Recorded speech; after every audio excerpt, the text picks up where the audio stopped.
Guys, welcome back to the channel. My name is Sard and you're watching the Football Corner. 2-2 Sporting versus Arsenal. Let's get into this and let's...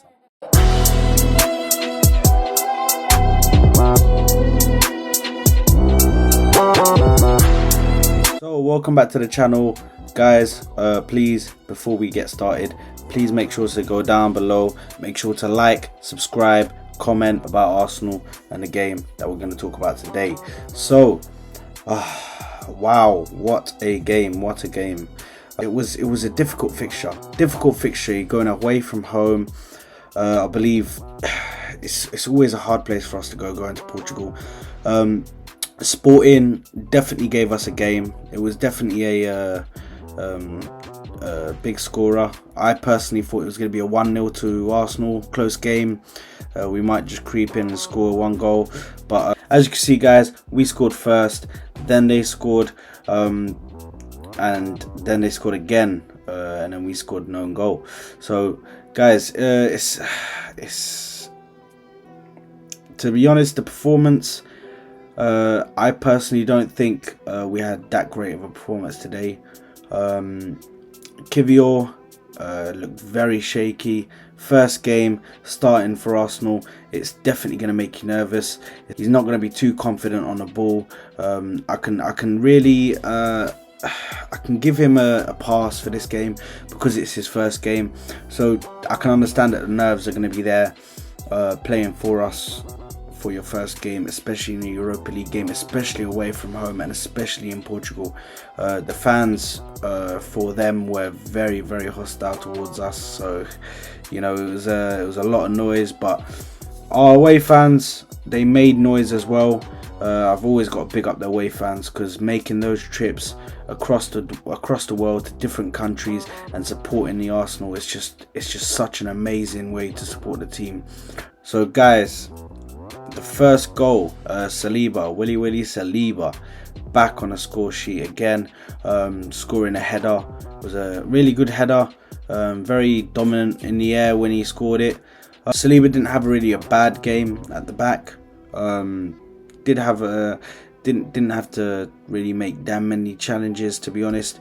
When it came to his side, I think they targeted Kivior's side more when they were going in for their attacks, but you know, it was a very good goal from him. Took it well, and we went 1-0 up. Now the goal for Sporting, corner goal, you know, it's poor defending. Kivior and Matt Turner getting mixed up.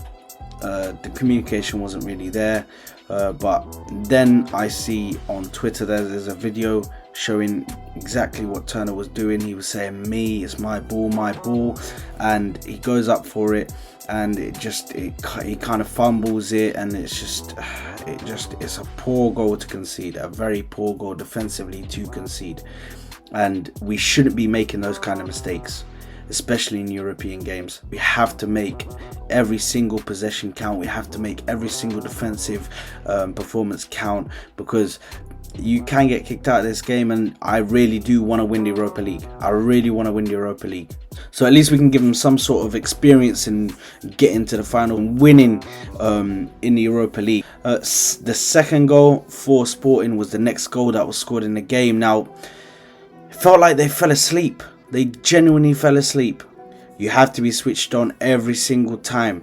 You can't be going to sleep in those times, because it's literally crunch time. It could have been a very good chance for us to really get one up on them and make sure we leave there with a win, but it was just some poor defensive displays for both of their goals. The second goal for us was actually an own goal, so yeah, it was their defensive midfielder who actually part off of him, and he scored an own goal. But yeah, guys, the attack at the moment, Reece Nelson, Martinelli looks like he's forgotten how to play striker. Had a really good chance where he ran the length of the pitch, was kept on running, but St. Juste, I believe the centre back's name is, rapid, absolutely rapid. and managed to catch him and actually make the block as he went past the keeper, but managed to still make the block and give away a corner rather than a goal, which to be honest, from that display there, definitely look at bringing him in, because the way he chased down Martinelli and kept the pace with him and literally went past the goalkeeper and he still was in front of him ready to make that block. That was remarkable scenes from there. But yeah, listen, defensively, I do believe we were a bit shaky. Attacking wise, Saka had a few shots, but didn't really make an effect on the game in regards to scoring any of them. Most of them were saved by the keeper or blocked by the defenders. Reece Nelson had a few possessions where he really breaking into that final third, but just wasn't able to get that pass in across and just wasn't able to put his mark on the game. And it was really disappointing, to be honest, because I expected Reece Nelson to come into this game and have that confidence of the Bournemouth game, to be able to really put in a massive performance and maybe get a goal or an assist under his belt in European football. But you know, at least we got 2-2.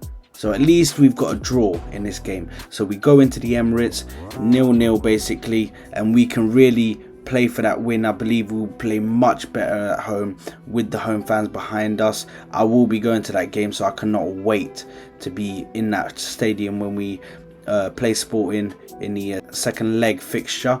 The midfield, Fabio Vieira. I feel like Fabio Vieira plays well with a striker. He plays more well with a centre forward. It just wasn't working out with him and Martinelli. He needs somebody there that can really header the ball in. So definitely someone who can get up and header the ball in and really get on the end of these crosses that he was trying to put in. Wasn't really doing the Erdegaard role in regards to passing the ball, doing 1-2s, making the runs. So you know, Saka really has a connection more with Erdegaard than he does with Fabio Vieira. But to be honest, they do look like they're different players. You know what I mean? They have different kind of play styles. So we just need to play towards Fabio Vieira's strengths. He does try to dribble into the box a lot. So I've seen that from his game in previous games.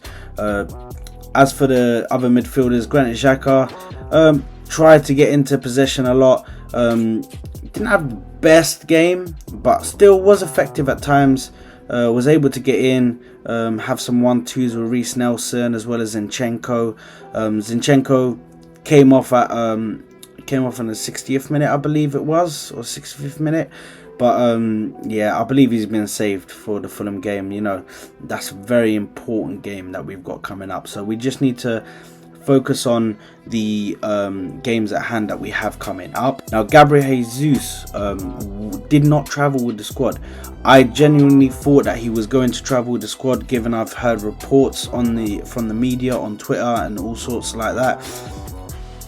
On Twitter, giving us tips that he was on the plane, but due to not risking him, Arteta said that he just wanted him to stay at home, just relax. We'll come back, get you in training. So hopefully he comes in for that Fulham game and can hopefully make an appearance in the Fulham game. You know, it's a game in London, so it's not going to be too far away. And yeah, I'm hoping that he can make an appearance in that game. But yeah, it is where it is. 2-2. I'm not upset. We did not lose the game, which is a massive plus right now. And you know, we're looking forward to the fixture at the Emirates, and hopefully we can really put our mark on that game, and we can really go through it, and we can make sure that we're getting that win, making sure that we're progressing into the next round. Not Sporting, us. We need to get in there, because after the next game, the second leg against Sporting, I really do want Ramsdale starting in these games, just because he needs that experience in Europe.